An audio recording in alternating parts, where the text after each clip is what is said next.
This is the Bembridge House in Long Beach.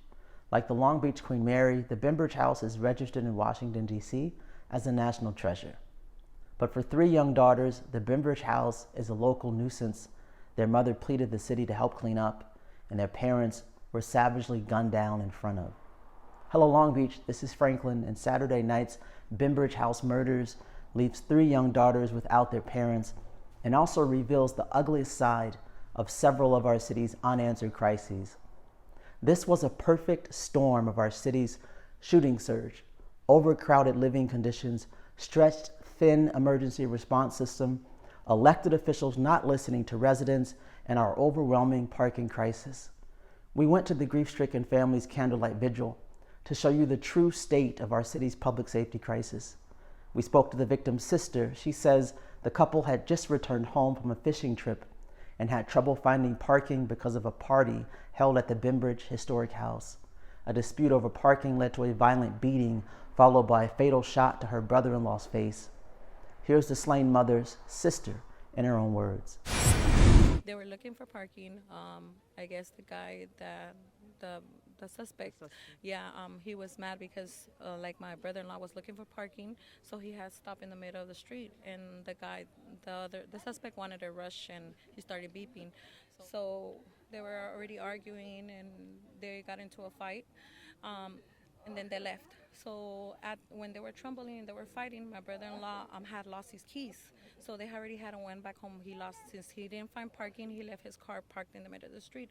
So they went back to come and look for his keys, and that's when all happened. The guy, I guess the suspect was like waiting for them or whatever, and then he just came in back and started beating up my brother-in-law, and that's when he took out the gun and shot him in the face. And, Shot him in the face? yeah, shot him in the face and in the chest. And then my sister came out, and she's like, oh my God, you shot him, you killed him. And I guess the suspect, so my sister wouldn't say nothing. He just shot her from the back, and then they just dropped it. My sister was laying down right there. She gave her last breath.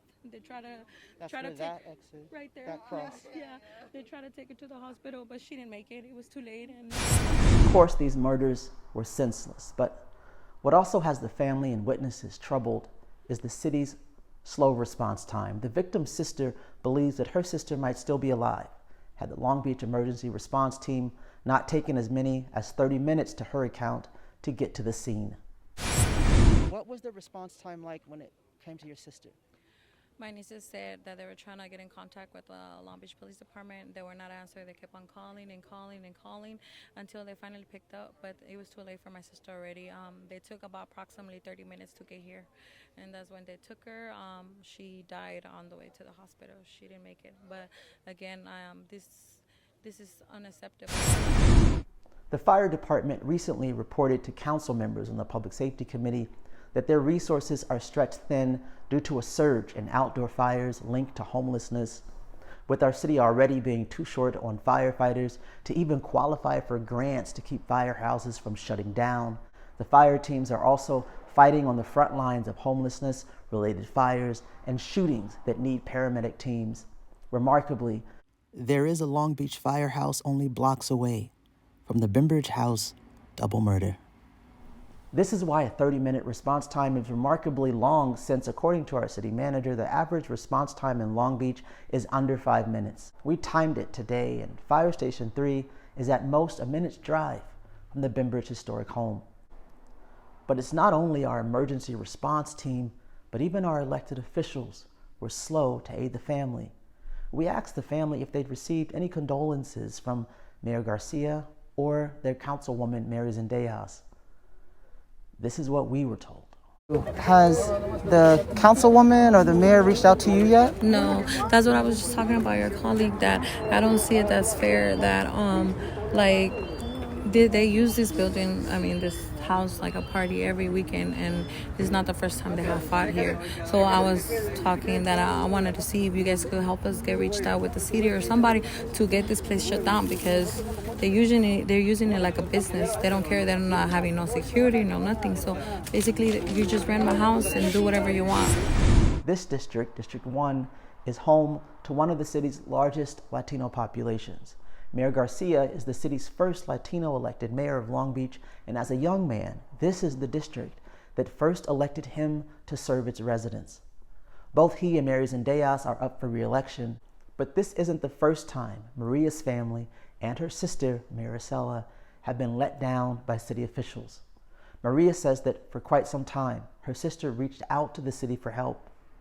Her calls for help with constant fights, no security, and unbearable parking caused by private parties held by the business that runs the Bembridge historic home went unanswered up until Maricela and her husband's murder.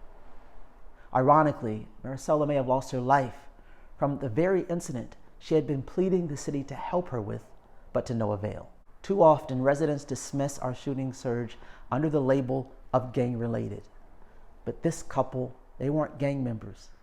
They were Long Beach renters coming home from a fishing trip who lost their lives in a perfect storm of several of the biggest problems we're all facing right now as Long Beach residents.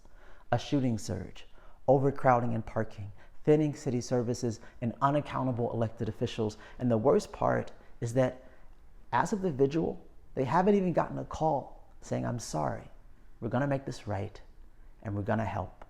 The Bembridge House murders are the result of many of the frustrations Long Beach residents experience daily. Whether a sinking ship like the Queen Mary or a double murder at the Bembridge House, the truth is that in Long Beach, even our national treasures aren't exempt from foreseeable dangers. The family wants the suspects brought to justice, and we can understand that. But there's also a need for help with expenses. So please visit their GoFundMe if you'd like to help these three daughters bury their parents and send encouraging words. Also, if you have any information that could help with the investigation, please call here. This is Franklin, reporting truth to power, reporting for Long Beach families.